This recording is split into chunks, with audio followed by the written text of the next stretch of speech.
ನಮಸ್ಕಾರ friends, quarterly result ಚಾನಲ್ಗೆ ಸ್ವಾಗತ. ಏಷ್ಯನ್ ಪೇಂಟ್ ತನ್ನ Q3 ರಿಸಲ್ಟನ್ನು ಪಬ್ಲಿಷ್ ಮಾಡಿದೆ. ಇದು ಕನ್ಸಾಲಿಡೇಟೆಡ್ ಫೈನಾನ್ಷಿಯಲ್ ರಿಸಲ್ಟ್ ಆಗಿದೆ.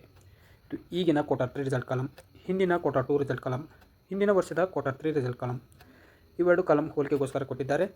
ಡಾಟಾ ಕ್ರೌಡ್ಸ್ದಲ್ಲಿದೆ. ಎಲ್ಲಕ್ಕಿಂತ ಮೊದಲಿಗೆ ನೋಡೋಣ ರೆವೆನ್ಯೂ ಫ್ರಮ್ ಆಪರೇಷನ್, ಅಂದರೆ ಆದಾಯದ ಬಗ್ಗೆ. ಹಿಂದಿನ Q2ದಲ್ಲಿ ಕಂಪನಿಯು 8027 crore ರೆವೆನ್ಯೂ ಜನರೇಟ್ ಮಾಡಿತ್ತು. ಹಿಂದಿನ ವರ್ಷದ Q3ದಲ್ಲಿ ಕಂಪನಿಯು 9103 crore ರೆವೆನ್ಯೂ ಜನರೇಟ್ ಮಾಡಿತ್ತು. ಈಗಿನ Q3ದಲ್ಲಿ ಕಂಪನಿಯು 8549 crore ರೆವೆನ್ಯೂ ಜನರೇಟ್ ಮಾಡಿದೆ.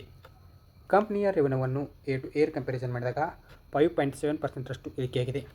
ಅದೇ ಕಂಪನಿಯ ರೆವೆನ್ಯೂವನ್ನು ಕ್ವಾರ್ಟರ್ ಟು ಕ್ವಾರ್ಟರ್ ಕಂಪ್ಯಾರಿಸನ್ ಮಾಡಿದಾಗ 6.8% ಏರಿಕೆಯಾಗಿದೆ. ನೆಕ್ಸ್ಟ್ ಪಾಯಿಂಟ್ ನೋಡೋಣ, ಟೋಟಲ್ ಎಕ್ಸ್ಪೆನ್ಸಸ್ ಅಂದರೆ ಖರ್ಚಿನ ಬಗ್ಗೆ. ಹಿಂದಿನ Q2ದಲ್ಲಿ ಕಂಪನಿಯು 7093 crore ಖರ್ಚು ಮಾಡಿತ್ತು. ಹಿಂದಿನ ವರ್ಷದ Q3ದಲ್ಲಿ ಕಂಪನಿಯು 7321 crore ಖರ್ಚು ಮಾಡಿತ್ತು. ಈಗಿನ Q3ದಲ್ಲಿ ಕಂಪನಿಯು 7224 crore ಖರ್ಚು ಮಾಡಿದೆ. ನೆಕ್ಸ್ಟ್ ಪಾಯಿಂಟ್ ನೋಡೋಣ, ಪ್ರಾಫಿಟ್ ಫಾರ್ ದ ಪೀರಿಯಡ್ ಅಂದರೆ ಲಾಭದ ಬಗ್ಗೆ. ಹಿಂದಿನ Q2ದಲ್ಲಿ ಕಂಪನಿಯು 693 crore ಪ್ರಾಫಿಟ್ ಮಾಡಿತ್ತು. ಹಿಂದಿನ ವರ್ಷದ Q3ದಲ್ಲಿ ಕಂಪನಿಯು 1475 crore ಪ್ರಾಫಿಟ್ ಮಾಡಿತ್ತು. ಈಗಿನ Q3ದಲ್ಲಿ ಕಂಪನಿಯು 1128 crore ಪ್ರಾಫಿಟ್ ಮಾಡಿದೆ. ಕಂಪನಿಯ ಪ್ರಾಫಿಟನ್ನು ಏರ್ ಟು ಏರ್ ಕಂಪ್ಯಾರಿಸನ್ ಮಾಡಿದಾಗ 23.5% ಏರಿಕೆಯಾಗಿದೆ. ಅದೇ ಕಂಪನಿಯ ಪ್ರಾಫಿಟನ್ನು ಕ್ವಾರ್ಟರ್ ಟು ಕ್ವಾರ್ಟರ್ ಕಂಪ್ಯಾರಿಸನ್ ಮಾಡಿದಾಗ 62.7% ಏರಿಕೆಯಾಗಿದೆ.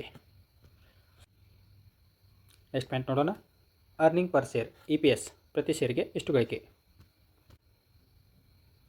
ಹಿಂದಿನ Q2ದಲ್ಲಿ ಕಂಪನಿಯು 7 rupees 25 paise, ಹಿಂದಿನ ವರ್ಷದ Q3ದಲ್ಲಿ ಕಂಪನಿಯು 15 rupees 10 paise, ಈಗಿನ Q3ದಲ್ಲಿ ಕಂಪನಿಯು 11 rupees 58 paise. ಕಂಪನಿಯ ಪ್ರಾಫಿಟ್ ಏರಿಕೆಯಾದಂತೆ EPS ಏರಿಕೆಯಾಗುತ್ತದೆ. ಅದೇ ಕಂಪನಿಯ ಪ್ರಾಫಿಟ್ ಇಳಿಕೆಯಾದರೆ EPS ಕೂಡ ಇಳಿಕೆಯಾಗುತ್ತದೆ. ಓವರಾಲ್ ಕ್ವಾರ್ಟರ್ ರಿಸಲ್ಟ್ ಬಗ್ಗೆ ಹೇಳೋದಾದರೆ ಪಾಸಿಟಿವ್ ನಂಬರ್ ಎಂದು ಹೇಳಬಹುದು. ನೋಡೋಣ ಮಾರ್ಕೆಟ್ ಯಾವ ರಿಯಾಕ್ಷನ್ ತೋರಿಸುತ್ತೆ ಅಂತ. ಇನ್ವೆಸ್ಟ್ಮೆಂಟ್ ಮಾಡೋ ಮೊದಲು ನಿಮ್ಮ ಫೈನಾನ್ಷಿಯಲ್ ಅಡ್ವೈಸರ್ ಸಲಹೆ ಕೇಳಿ ಇನ್ವೆಸ್ಟ್ಮೆಂಟ್ ಮಾಡಿ. ವಿಡಿಯೋ ಇಷ್ಟವಾದರೆ ಲೈಕ್ ಮಾಡಿ, ಶೇರ್ ಮಾಡಿ ಮತ್ತು ಸಬ್ಸ್ಕ್ರೈಬ್ ಮಾಡ್ಕೊಳ್ಳಿ. ನಮಸ್ಕಾರ.